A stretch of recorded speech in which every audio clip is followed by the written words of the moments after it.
Brian dan Sally mengenyam pendidikan yang baik. Mereka bertemu dan akhirnya menikah. Mereka memiliki pekerjaan yang baik.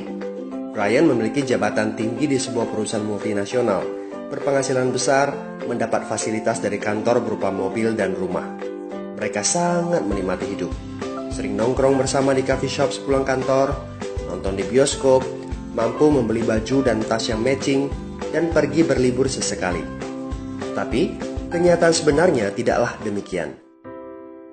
Utang kartu kredit mereka terus menumpuk tak berujung. Setiap akhir bulan merasa kehabisan uang. Mereka memiliki barang-barang bagus, tetapi tabungan masa depan kacau balau.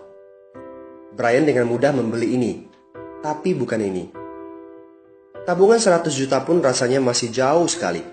Sudah kerja lebih dari 10 tahun, tapi belum sanggup membeli rumah sendiri. Masih tinggal di rumah milik kantor dan mengendarai mobil milik kantor.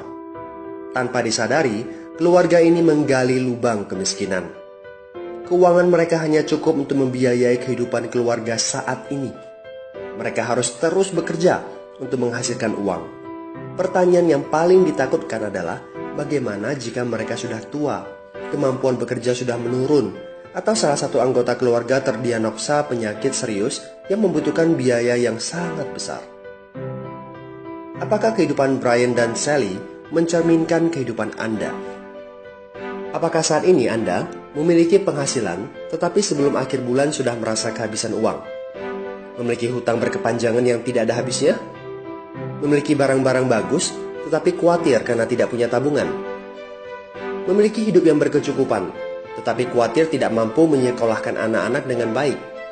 Memiliki rumah tinggal, tetapi berkemungkinan besar harus menjual rumah bagus ini karena tidak punya dana pensiun? Jika Anda menjawab ya pada salah satu saja pertanyaan tadi, saatnya untuk memperbaiki diri. Mau jadi seperti apa kita ini kalau ternyata kita sebetulnya hanya gaya dari luar saja? Mau hidup kropos seperti ini sampai kapan? Aha, mari kita mulai menabung. Nah, apakah menabung saja cukup? Berapa banyak yang bisa Anda sisihkan untuk ditabung setiap bulan? Mari kita ambil contoh. Anda berencana untuk memiliki rumah dan mobil. Katakanlah harga rumah 600 juta dan harga mobil 200 juta. Jika Anda mampu menabung 5 juta per bulan, Anda membutuhkan 13 tahun untuk mendapatkan angka 800 juta. Masalahnya, inflasi membuat harga rumah dan mobil melambung tinggi.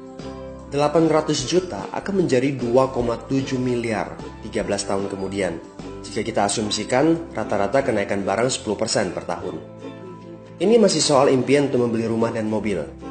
Padahal, masih banyak kebutuhan lain yang perlu dipersiapkan jika ingin hidup lebih baik. Bagaimana dengan persiapan dana hari tua?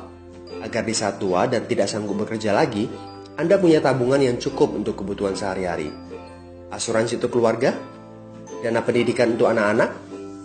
Dana tak terduga untuk keperluan dadakan jika dibutuhkan, seperti keluarga sakit, dan lain-lain. Artinya, Anda perlu lebih banyak uang untuk ditabung.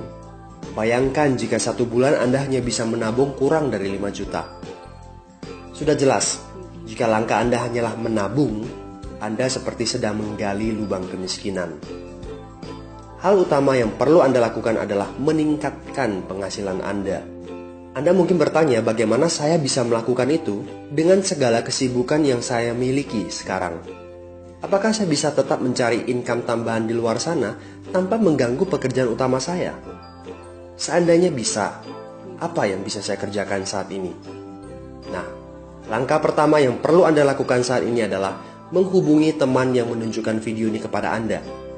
Dia punya akses untuk jawaban dari pertanyaan Anda.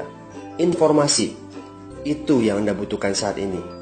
Terbukalah, seperti parasut, pikiran hanya dapat bekerja saat terbuka. So, segera hubungi teman Anda dan dapatkan video informasi berikutnya.